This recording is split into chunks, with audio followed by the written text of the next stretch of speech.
The gate setup allows you to record and manage all the gates located within the school premises.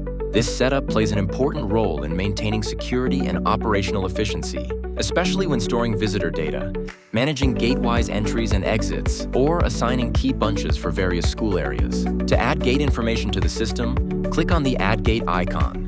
A form will appear where you'll need to enter the gate title or number, whichever helps best with identification. Then specify the location or direction where the gate is situated, such as north entrance, back gate, or main gate. After filling in the required details, click the Save button and confirm the action. The gate information will then be securely stored in your school's database. You can continue adding more gate entries as needed by following the same simple steps. If you need to make any changes, click the Edit icon in the Action section, or click the Delete icon to remove the entry permanently. Using the Show Entries option, you can control the number of records displayed in the list. There are some more options from you can copy the entire entries, open them in Excel sheet, export it as a PDF, print it, or customize the column visibility as per your need. You can use the search bar to locate entries within the database instantly.